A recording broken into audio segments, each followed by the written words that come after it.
Southwest Colorado teachers are living in their cars, working 2 or more jobs, or are leaving the profession because their salaries are among the lowest in the state. I'm Wendy Graham-Settle, and you're watching the Local News Network. More than 80 teachers from school districts in Southwest Colorado gathered in the Mancus Elementary School gym to show their support for Senate Bill 89, a measure that would set aside state funding specifically for school districts to increase starting teacher salaries to a state-defined minimum.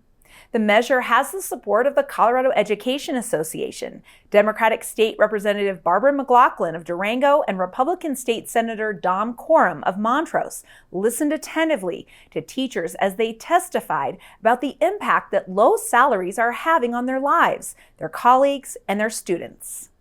By fully funding schools and paying our teachers a living and respectable wage, and that doesn't leave a college-educated professional with less than $500 a month with no savings, or living out of their cars, or just this feeling of imprisonment and depression that is happening, and hopelessness that is growing within our rank and file. And so we need to end this moral virtue right now. We need to fully fund Colorado schools. I'm one of the most experienced teachers in my pod as a third-year teacher. That's not okay. Here's the thing, I love teaching. My kids, outside of my family, are the most important people in my life. I thought about quitting this year already. Actually, I've already looked at other jobs. I've looked at this because you know what? I can go and make a lot more money doing literally anything else. As a server, I made significantly more money. My kids deserve teachers that matter and care about them, and we can't hold on to anybody in Cortez. Ever. Every year, more of my teachers leave, more of my amazing, awesome educators who reach and help these kids out leave to go to Shiprock, to go to Durango, to go literally anywhere, to go work at Walmart. The Bayfield School District has the highest average salary in Southwest Colorado, while Cortez salaries rank toward the bottom. Cortez voters turned down a ballot measure last November by a 55% to 45% margin. The property tax increase of 5 mills would have raised $2.9 million to increase teacher salaries. Starting salary is about $31,000 in Cortez. Statewide average is closer to $33,000, while the national average for a starting teacher is $39,000. Colorado ranks 47th in the nation for starting teacher salaries and is dead last in competitiveness, according to the Colorado Educators Association.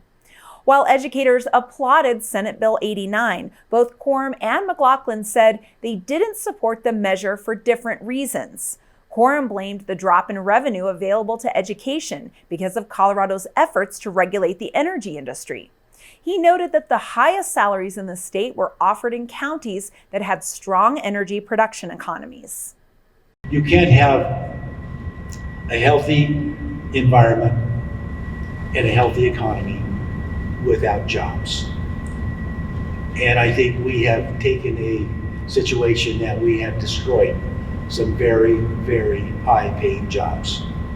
In my community, the little town of Nucla, the cleanest coal power plant in the nation closed. No big deal, that's a small town. Well, between the coal mine, the trucks bringing it to the coal mine, or to the power plant, and the power plant itself, there's 120 of 360 jobs, and those are $100,000 jobs.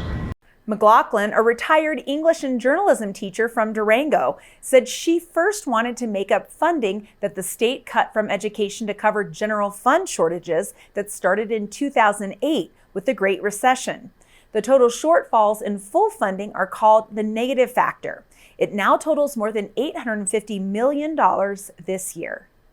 We set aside this pot of money for teachers before the negative factor has been paid off. We owe that to you. People are going to say their perception, and it's not true, but their perception is going to say, well, teachers are fine. Nobody else has their own bank account. We don't need to pay teachers anymore because obviously they've got a bank account. And you could have $5,000 in there and people would say, Isn't that enough for teachers? They have no idea the millions of dollars that are needed to raise salaries up. You can follow this issue on the Colorado Education Association website at coloradoea.org.